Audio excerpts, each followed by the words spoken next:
Okay. Sila.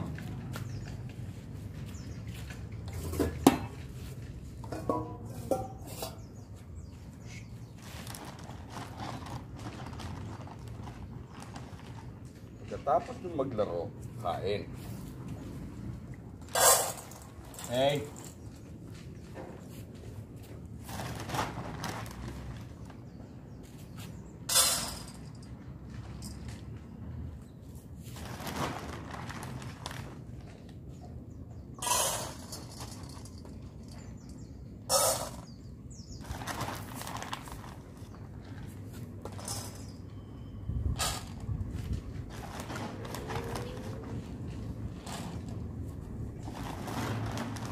Gan karaming pagkain mo ka.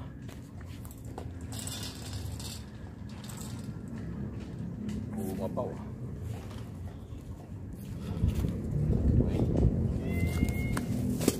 Wait.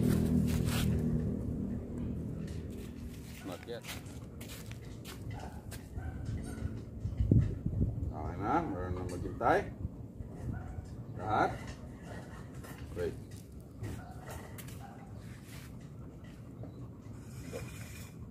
Go, go.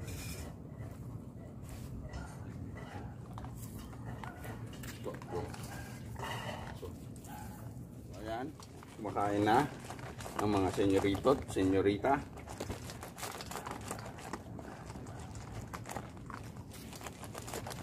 Tahimik ang buhay.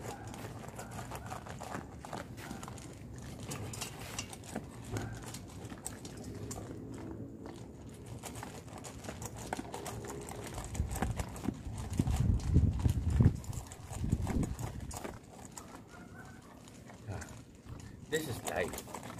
Ganito dapat pag feeding time. Ayaw kasi maingay pag feeding time. Sobrang nakaka-stress yun pag nag-iingay sila. Tapos sarili rin nila na-excite sila. Tapos na-stress din sila. So sabi nga sa bahay dati, diba?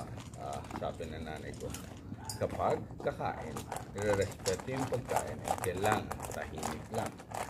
Sabay-sabay kakain. Diba? Walang mag-aaway, walang mag-aagawan. Ganun dapat.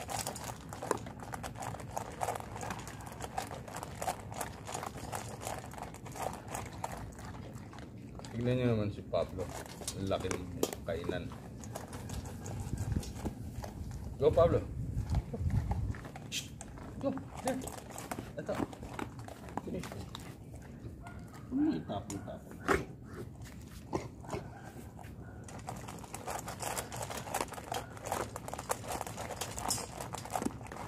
Ang dami na nilagay kong pagkain. Tipon-pon. Maging large dog ka na.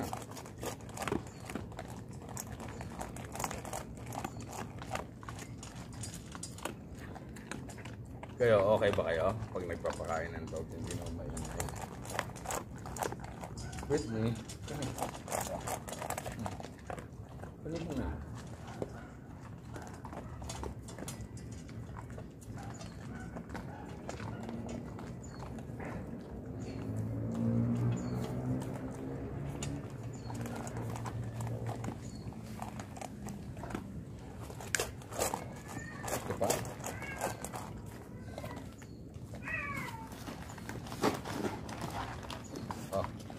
Pablo.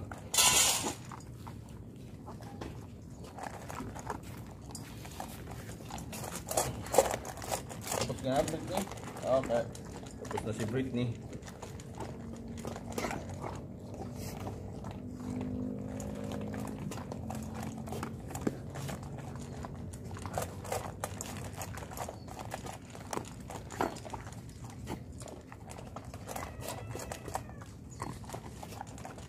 Si Inka, siya yung pinakamadaming pagkain. Siya pa yung maunang umubos ka sa restaurant ko.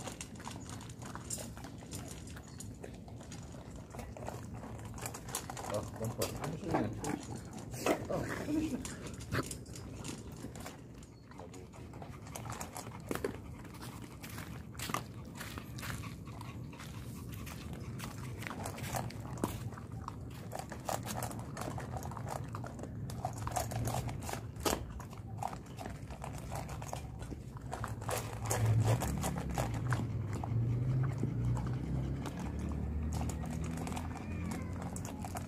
itim mo na yung kids ko.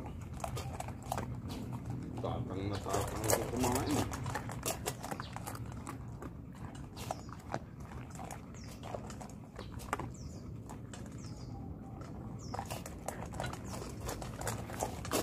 Diba?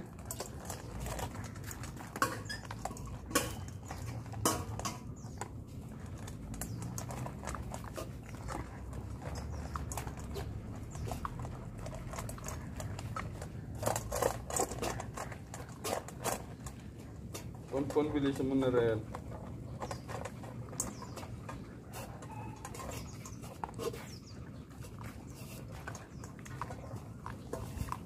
Yan yung nahulog. Busin mo yan.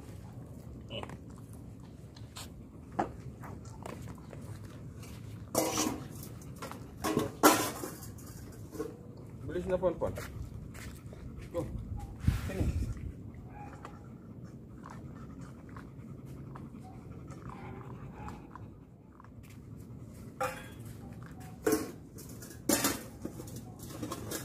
Yan ang dinner nila. Ubos. Paob lahat. Stay there.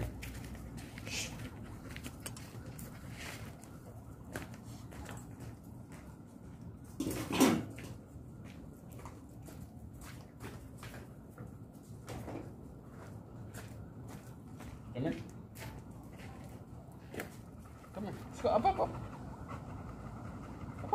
Naku, sarap ng kain. Talagang dahan-dahan no? So ayan yung dinner ng mga aso ko. Ganito sila mag-dinner. Ayan, simple lang. Tahimik, kalmado, quiet, walang maingay, walang lakad ng lakad, nagiging magulo. So that's it. Thanks.